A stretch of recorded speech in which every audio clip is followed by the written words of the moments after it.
Paul Pastorel. Ma thèse s'intitule Le renouveau sécuritaire en Asie-Pacifique depuis la fin de la guerre froide et est établie comme un partenariat entre l'UPF et, dans un futur proche, l'université de Victoria de Wellington. Mon doctorat est entièrement financé par l'UPF. J'ai également bénéficié d'une bourse de voyage accordée par l'ANU en 2020 pour assister à une conférence qui finalement s'est tenue en ligne. Ma présentation sera divisée en 5 points. Tout d'abord, vous exposer mon parcours académique. Puis, nous allons passer à mes domaines de recherche. Troisième point, ma méthodologie. Ensuite, mes résultats, donc le plan de ma thèse. Et avant de conclure, ma modeste contribution à la coopération académique et mes publications. Avant le doctorat, mon parcours universitaire peut être résumé en 3 mots. Histoire, géopolitique et criminologie. Je suis titulaire d'un master d'histoire validé à Aix-Marseille Université, où je m'étais spécialisé sur l'histoire militaire japonaise, et d'une licence de criminologie validée au CNAM, où je devais rendre également une mémoire, et je l'avais fait sur la présence française dans le Pacifique. Je voulais continuer ce que j'avais commencé en master, et pour devenir un expert des questions de défense dans le Pacifique.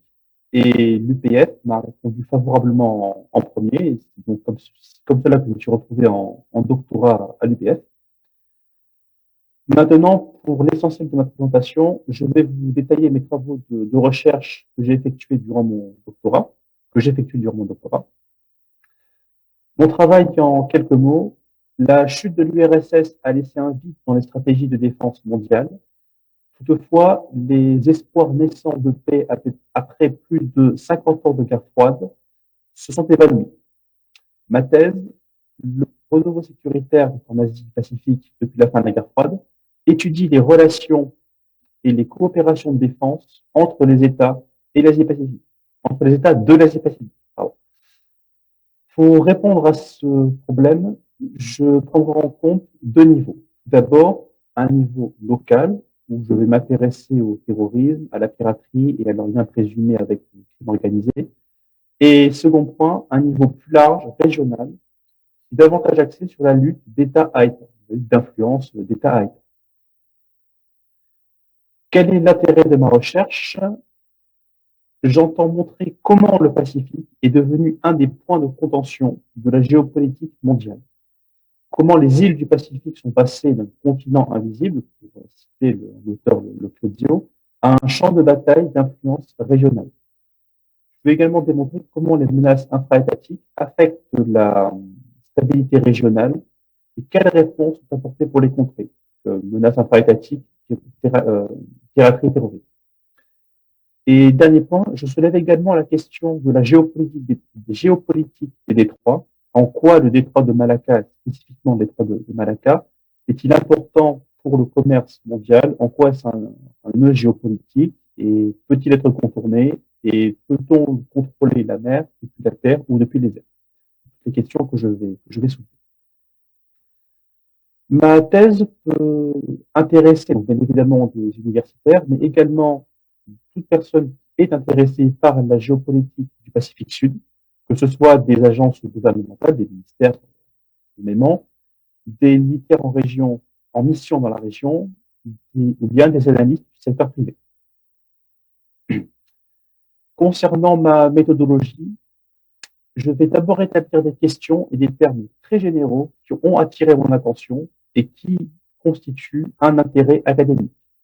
Pour mon doctorat, j'ai choisi d'abord l'évolution des politiques de défense, la montée du terrorisme et de la piraterie dans la région, en Asie du Sud-Est, la possibilité d'une guerre entre les États-Unis et la Chine, et également où se situent les pays insulaires du Pacifique, entre la Chine, l'Occident, ou bien adoptent-ils une position neutre.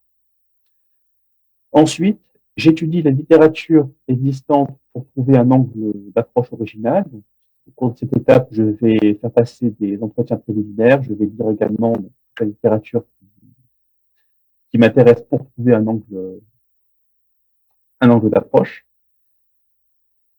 Ma problématique maintenant, va constituer donc le fil conducteur de ma thèse. Actuellement, elle est intitulée donc quelles collaborations sont mises en place pour faire face aux menaces dans le Pacifique Sud après la guerre froide. Veuillez noter que cette étape, tout d'abord, c'est une étape de stabilisation de ma réflexion et que ma problématique sera sujette à changement. Pour l'instant, c'est davantage une ligne directrice que véritablement une phrase inamovible. Cette problématique se base néanmoins sur plusieurs hypothèses, au nombre de 3. Première hypothèse, l'Asie-Pacifique est aujourd'hui un haut lieu de contention des luttes d'influence. Deuxième hypothèse, les facteurs de déstabilisation, donc terrorisme, piraterie et rivalité entre les États, ne feront que s'aggraver avec le temps. Et troisième hypothèse, les nations du Pacifique doivent trouver de nouveaux partenaires en dehors de leur sphère d'influence naturelle pour répondre à ces problèmes. En confrontant mes données à la réalité du terrain, j'en ai tiré les conclusions suivantes. Je parlerai tout d'abord d'agressivité pour qualifier les relations entre les États davantage que de coopération, même si les coopérations existent. Je ne vais pas nier ça. Également, deuxième observation, les changements d'alliance, avec la montée en puissance au détriment de la France des 5 puissances anglo-saxonnes, donc que ce soit à travers l'accord militaire AUKUS ou à travers l'accord culturel de Kamzuk. Troisième observation, la nouvelle diplomatie. Je citerai la montée des pays insulaires en tant qu'acteurs indépendants, mais également en tant que champ de bataille pour l'influence culturelle. Pour exemple, la récente passe d'armes entre les premiers ministres australiens et des îles Salomon au sujet de la construction de bases chinoises de l'île Salomon. Et quatrième observation, les menaces infra-étatiques, le terrorisme et la piraterie, sont les deux plus représentés. Pourquoi? Pour répondre en quelques mots, à cause des triptyques. Eau, intérêts financiers et hommes mènent à la montée en puissance de la piraterie et tensions locales, conflits religieux et pauvreté mènent à la montée en puissance du terrorisme. Pour la présentation de mes résultats, je vous détaillerai le plan de ma thèse, qui est divisé en 3 parties, qui commence à un niveau local pour finir à un niveau régional. Donc, tout d'abord, l'introduction. Là, je vais détailler mes définitions, mes sources, ma méthodologie et mon contexte. La structure de ma thèse commence par un premier chapitre qui est intitulé Un océan divisé ne peut pas se tenir, qui est une référence à un célèbre discours d'Abraham Lincoln, qui signifie ici que l'océan Pacifique est un environnement multipolaire où aucune puissance ne semble tenir la région, ne semble dominer dans la région.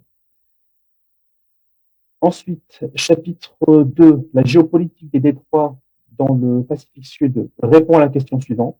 Quelle est l'importance des détroits en géopolitique et comment contrôler ces corridors maritimes depuis la Terre?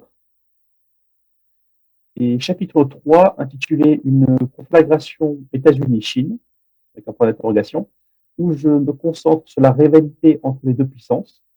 Et dans ce troisième chapitre, je vais me baser sur le concept du piège de Thucydide pour démontrer en quoi cette théorie d'abord est valable d'un point de vue historique et adresser quelques critiques et également déterminer si les États-Unis et la Chine vont finir par entrer en guerre au cours des années, des décennies qui viennent.